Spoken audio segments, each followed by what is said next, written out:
Hey nerds, we are talking about our most anticipated movies in TV for 2023, starting now. Welcome to Nerd Social. I'm Nathan. I'm Jhon. And I'm Colin. Hey, we've been away for a little while, but as we've done over the last couple of years, we want to talk about what we're really excited about for the coming year. The way we're going to do this is that we're going to talk about our top 5 for movie and TV, but if one of our choices is lower on the list than someone else's, we'll skip that choice so we can talk about it when it's a little bit higher on someone else's list. All right, so I'm going to kick this off with our most anticipated movies of 2023. My most anticipated movie at number 5 on my list is The Marvels. It apparently didn't make anyone else's list here. The reason I'm really excited about it is that, so I really like the Ms. Marvel show. Honestly, Captain Marvel, the original movie, was kind of like middle of the pack of my MCU picks. I don't remember the entire list off the top of my head that I did at the end of the year last year, but I'm excited about Ms. Marvel and I'm excited about Monica Rambeau. So those two things in that movie makes it something that I really want to see. And also, I'm hearing hints that there's something to do with a musical as well, with this movie as well, which is also very intriguing to me, which could be awesome and also could be like a disaster. I know Marvel's trying lots of different things. Their hit rate isn't as high as it has been in the past. Mostly because people like to complain. I think the stuff in Phase 4 was nearly as bad as people complain about, but that's neither here nor there. That's why I'm excited about it, though. I'm just interested to see what they're going to do. And if there is a musical element, is Marvel getting to the punch quicker than DC yet again? Because DC is doing the same thing with the Joker movie, apparently, but they're going to get to it first. Yeah. So what you guys, is this on your top 10 list at least, or you forgot about it altogether? It's on my top 10 list. It is. It's just a little bit farther down. I just couldn't fit it all. Shockingly, this year's list for me of movies pretty big. I've got, I think, 16 movies on my list that are highly anticipated that I want to see, and The Marvels is definitely in there. I think I have it number 9 or 10 or something like that. Yeah, especially bringing 3 heroes together in one movie. Who knows what other cameos might show up in that movie as well. I know Brie Larson has been controversial for stupid reasons. There's a lot of people who don't like some of the stuff that she's had to say. She's very socially aware, and hey, I'm rooting for her. I'm a big fan. Liked Captain Marvel, and think she could have carried the second movie on her own. But adding these 2 new superheroes next to her as well, I think it should be awesome. We get 3 in 1, so that should be great. Yeah, Brie Larson, I'm a big fan. Even though, like I said, that's not my favorite movie, I'm a big fan of her political stances. She's part of the reason that I talked to you guys about starting the channel. Her speech about the representation of critics in Hollywood, how very white a male it is. Yeah, so I'm definitely a big fan of Brie Larson. Same. Yep. Yeah, so I think that for me, it's probably lower on my list. I just made a top 5, and of course, all of us are big MCU fans. It just didn't make my list in top 5. So it's just so difficult once we get into content that we enjoy and all the nerd content that's out there, not just for MCU, but for DC. And we'll get into like other nerd contents as well. It just gets so hard. And then that's why it just falls down on the list of movies in terms of the Marvels. Yeah. Colin, I guess you can go with your list. You're up next. Yeah. So I think for my number 5, I think it's very similar to, it's going to be your number 4, Nathan. So I'm going to withhold judgment on that. It was Mission Impossible, Dead Reckoning Part 1. Tom Cruise is big right now. He had the second biggest movie now that Avatar Way of Water was number 1. The second biggest movie of 2022. So I want to see what happens here. And we have a couple of new characters, some of the old characters from the first one, Mission Impossible. So it's been, 1996 was the very first Mission Impossible. So he's been doing this for a very long time. And we'll see what happens with that. That is my number 5 so far. Okay, you want to do your 4 since we'll talk about Mission Impossible again when I'm next. Sure, definitely. My number 4 is actually something that was not on any of your 2 lists. It's the Super Mario Brothers movie. I know that a lot of people can the original Super Mario Brothers movie from the early 90s. Still some fans. Yeah, there are some fans. Of course, that movie was very different from what we grew up with in the Nintendo world. It's very strange because you would have thought that Nintendo would have jumped on this really fast because you had Minions, you had Toy Story, you had all these other different computer animated, some of them good movies, some of them not so good movies. And Nintendo's just been like, oh, we're just going to be focused on video games and Nintendo Switch. So they're really getting into that space where other people have been playing, and now it's their turn. And for those people that don't know, Chris Pratt is going to be Mario, and then I think Jack Black is going to be Koopa, and some other voices as well. So it looks very similar to any type of Switch game, or like even the N64. If those of you that lived during the 90s remember N64, it's like that. I hope that they're going to try to find something different, but I'm intrigued. I'm really intrigued as to how they're able to have some type of story that's very different from all the other iterations of Mario Brothers that's out there. Besides just it'll be very interesting to see where they're going with this movie. I don't know. Bob Hoskins and John Leguizamo are going to be hard to beat. This movie here, it's still fresh in my mind. Those ridiculous jumping things they had in the movie, but this movie has a really good, talented voice cast, talented actors and actresses voicing all of it. I'll be honest, I'm not looking forward to it. I think I'll see it come stream. And of course, in the social media world, there was a lot of, pushback and a near revolt when Chris Pratt was announced. Yeah. So, really, you're going to have him do the voice? Everyone's clamoring for the Mario game voice, the video voice guy. Voice guy, right? He's in it too. He's doing some voices, but not Mario. I think. So we talked a little bit about Brie Larson's political thing, so we got to talk about Chris Pratt's stuff. I don't need to see Chris Pratt in too many more things. Like I'm going to go see the Guardians of the Galaxy movie because I'm invested in the franchise, not just the Marvel franchise, but I like Guardians of the Galaxy. But I think the last thing I saw with Chris Pratt in it was that movie on Amazon where he's like a warrior in the future or something like that. Like Tomorrow People. Tomorrow People. Yeah. But I do not search out like Chris Pratt things just because of his weird church stuff.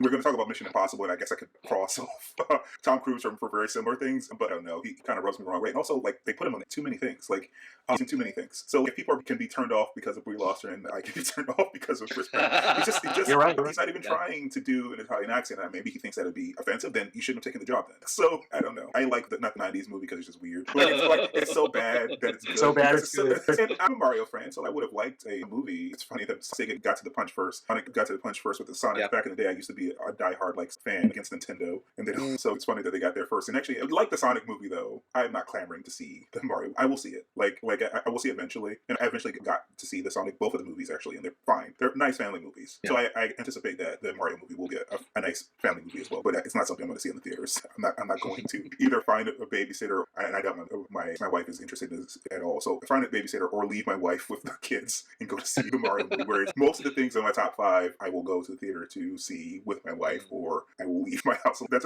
a very high threshold now for me to go to the theater. So I will see the movie, but not in the theater. Yeah. So actually, Jhon, you have a couple. You can talk about your bottom 3 briefly, and then you can talk about your 2, because your bottom 3 are like lower than other people's stuff. So you can talk about your 3, and then we can talk about your second most. Sure. Number 5 on my list is Spider-Man Across the Spider-Verse, so I'll leave that since it's higher on some of your lists. On my number 4 is Ant-Man and the Wasp: Quantumania. I just got tickets for it to see it, so we'll see that. So that's number 4 on my list. Number 3 is Dune Part 2, and again, that's on our list as well. And number 2 on my list is Indiana Jones and the Dial of Destiny. India's back for I think it's his final movie. And Harrison Ford. How old is Harrison Ford? I think it's our final movie as well. Unless they use a more. Yeah. But when I saw the trailer for it, talk about nostalgia, and at the same time, some pretty cool looking action scenes as well. Steven Spielberg's back doing all of that. Oh, wait, no, I'm sorry. Steven Spielberg's producing it, but James Mangold is directing it. Which is what it would look like if he does it, right? Which is just as well. That's the only reason it made my list at all, because the last Indiana Jones movie was not good. So put it in someone else's hands, and also Phoebe Waller-Bridge is also writing part of it or some of it or something like that. So that's why it made my list, because based on the last movie, it would not have made my list. Yeah, I'm hoping they gets it back on track. We've had 4 Indiana Jones movies. The 4th has been very forgettable, and definitely the worst out of all of them. And I'm hoping this one sets it back on track. At least brings us back to the Indy we all know and love. Yeah. Huge fan of the Indiana Jones series, so looking forward to it. Yeah, it's number 4 on my list. So it's definitely, like I said, it definitely is my top 5. I'm just for the reasons that I mentioned. I'm very hopeful, and hope they don't break my heart. We'll see. Sorry. Go ahead. I think for me, it didn't even make my top 5 because I just think that I'm a little sour about the 4th one. I didn't hate the 4th one, but I remember when I first saw it, it was like, meh, it's okay. They got on the nostalgia train very early. I do have to say that his first appearance with a shadow and then putting on the hat and then the theme song, that's still very good. That's still top notch, very good stuff. And it's like one of those like, nerd cry moments that we now have of the old nostalgia. So I think I would give credit for that particular part of Indiana Jones, because it is a very nostalgic movie in a lot of ways for me and for my family as well. So it reminds me a lot about my own dad. Harrison Ford is pretty much like my own dad in a lot of ways. So he had that type of bravado and like that type of coolness that so it just reminds me of my dad all the time. And so I think that 4th one was really, it does remind me a lot of him, like it's his mannerisms and all that type of stuff. So that's why it's like still salvageable, even people don't really like it. And I do have some sourness toward it, but that's just how I feel about it. If you had a top 10 list, would it be on the top 10 list, or would it be further down because of how you feel about the 4th one? I think it would be like 8 or 9. I don't, like I said, I did the top 5 only, and I saw the trailer. I was okay, felt okay about it, but I wasn't really invested. I was like, I have to watch it. That's fair. Like I said, the 4th one it was not great. It was it was not great. All right, like I said, I had that as number 4, but my number 5 on my list is Mission Impossible: Dead Reckoning Part 1. So you guys in 2021 when we started this channel, you guys were really hyped about the Top Gun movie, which didn't even come out that year. Yeah, and I was kind of, and I think you also had Mission Impossible in that list as well, which also didn't come out that year. And I wasn't really, I didn't even think any of the cruise stuff made my list. I think like the last Mission Impossible movie I saw eventually, and there had been a couple that I haven't seen at all. But he's a really good marketer. Like I think the thing that he put out just before Christmas, showing Yeah. how the ways that he will nearly kill himself. I just want to see. Jumping. Yeah, I just want to see stunts. It's just like the ridiculous things that he does, because they'll be real and they'll be really interesting set pieces that we've been thinking about for years. That's why it's on my list.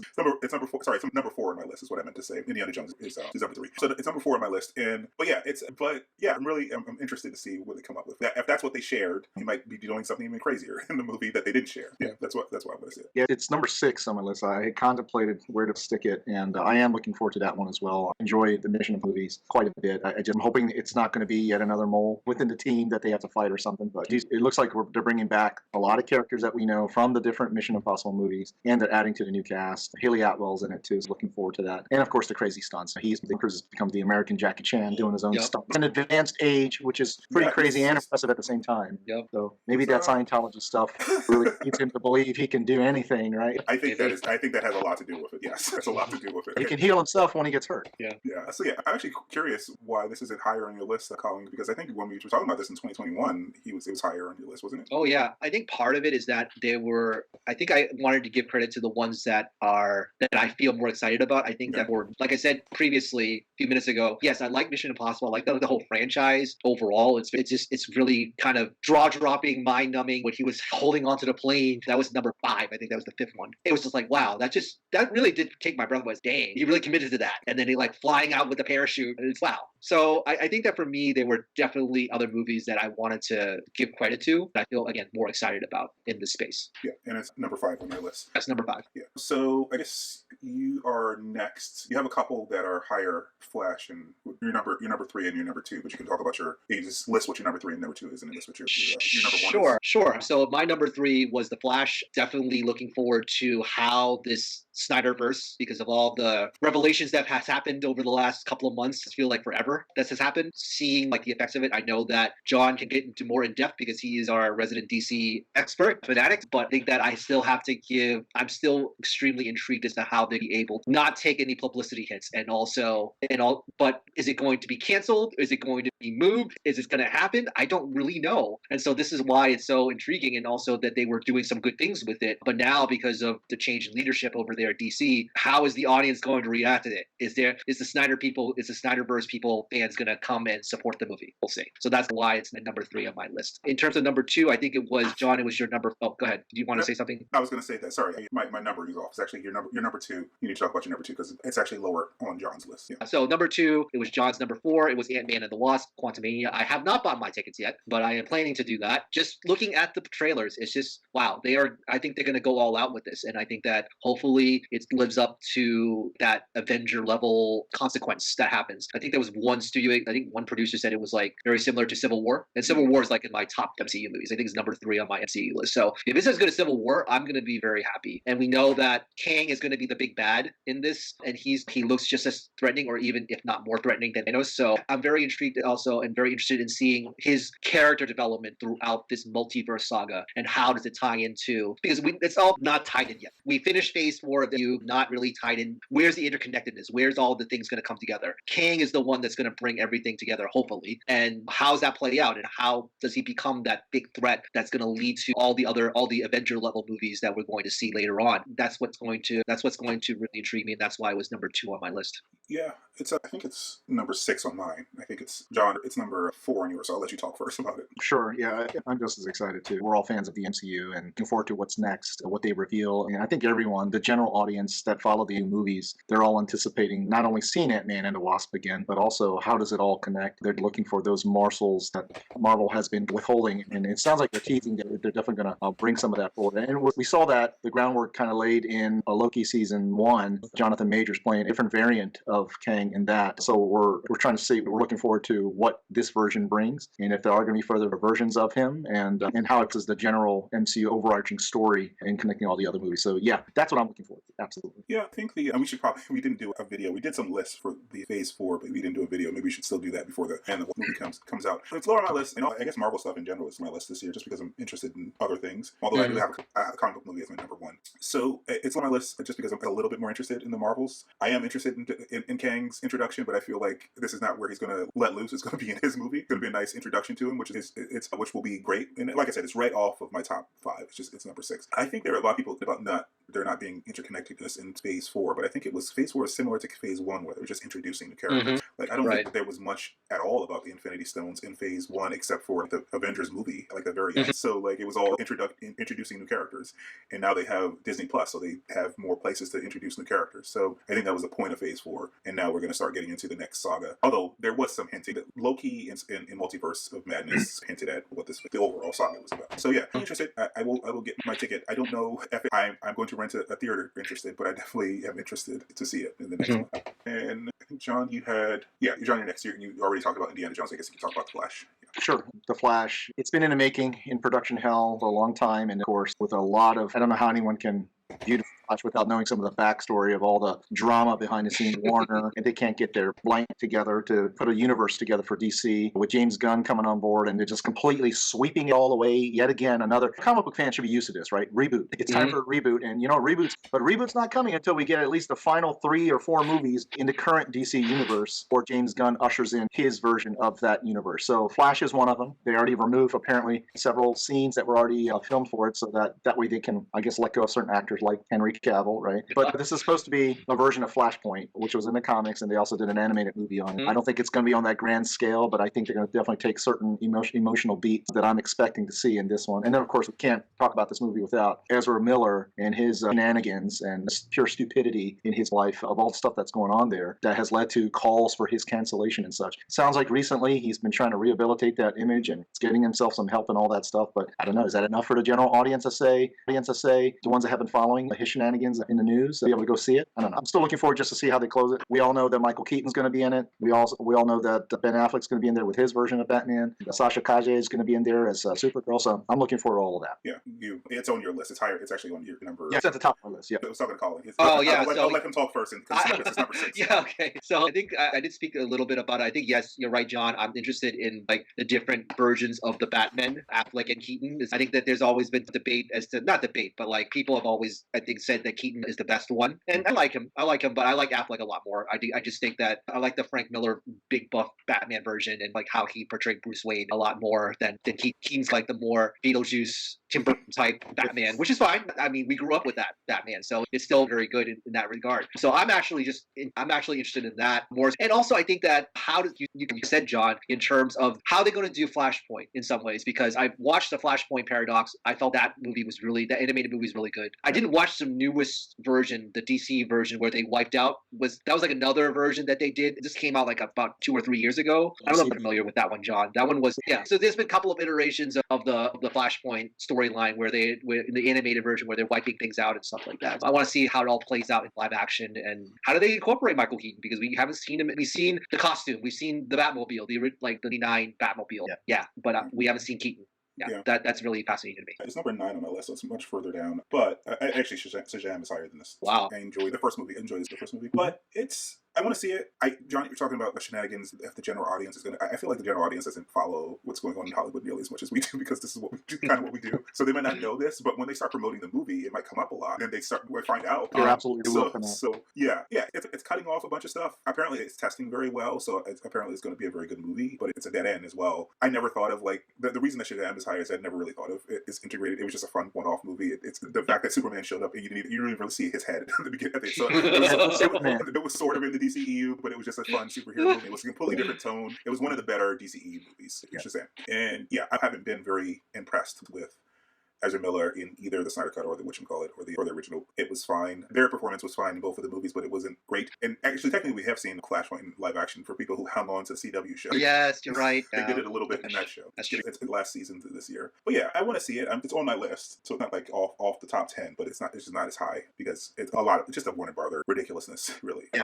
It's not even about the shenanigans that's going on with Ezra, because I try to give as much sympathy there as I hope people give. Like, there's a whole lot of grace being extended to them because of of what happened to them, like with someone close to them died by suicide, and then they spun out. So hopefully they can get the help that they need. All right, jumping back to me, we talked about Indiana Jones already. That's my number 3. My number 2 is Dune 2. I'm gonna skip that one because it's higher on Colin's list, but it's definitely high for me because it's number 2 for me. My number 1 is Spider-Man Across the Spider-Verse.